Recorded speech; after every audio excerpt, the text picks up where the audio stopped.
where I was given a job with a couple of other boys to work in a warehouse where they were storing wheat and potatoes.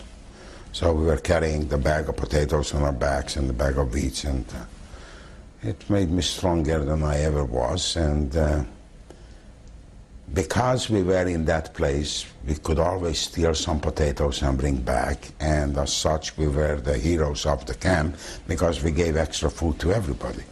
And we got certain privileges for that. From who?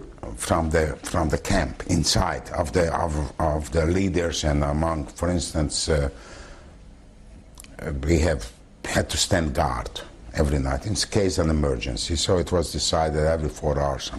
Well, we have supplied so much to make potato to the camp, we don't have to stand guard, you know, and stuff like that.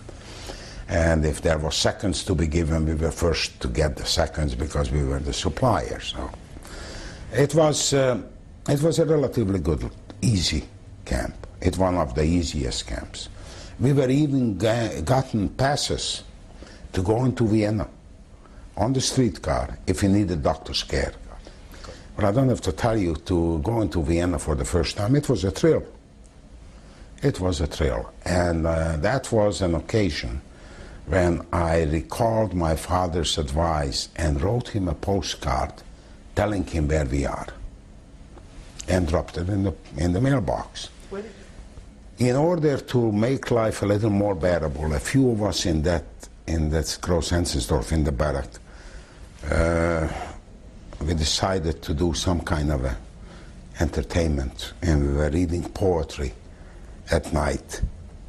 Of course, we had no books, so we all got together and everybody recited the poetry he or she knows, in order to make some kind of a cultural life for ourselves. Newspaper, we didn't get. If we get newspapers, it was some local German paper which didn't do anything. We were most anxious to listen to the Hungarian broadcast from England. How did you hear that?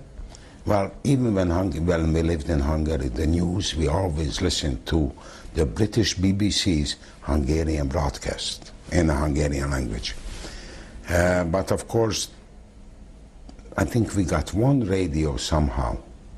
Somewhere somebody, I think one of our leaders got a radio, and that was, if we could, but you had to be very careful because if the Germans find out. We really didn't know too much about the outside world except what we heard on the radio, that the war perhaps will come to an end. When the march came, we all decided now we have to try to escape.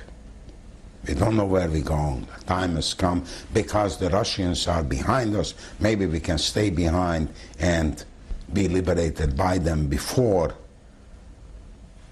the war is ending. So we all try to escape. Do you remember when that was? What time of year that was? It's February, January, February. This is 1945. 1945. And that time, I think it was February, yeah. And that time we all left. My mother and I, and my grandfather first, fallen behind, trying to, because as we went through Vienna, more and more Jews had to come from the other camps. So the group was larger and larger and much more difficult to control.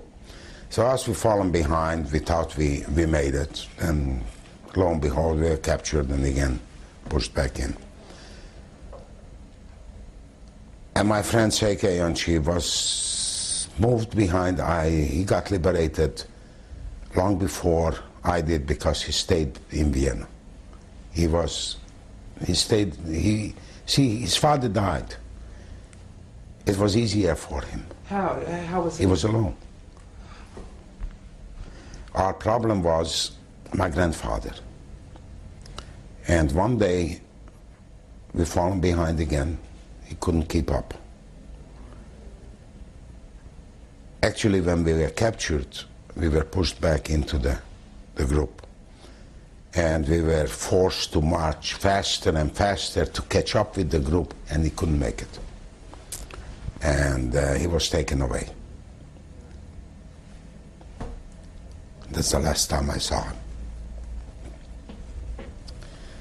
So my mother and I, we went with the group. We tried again, didn't work, and we were marched all the way to Mauthausen.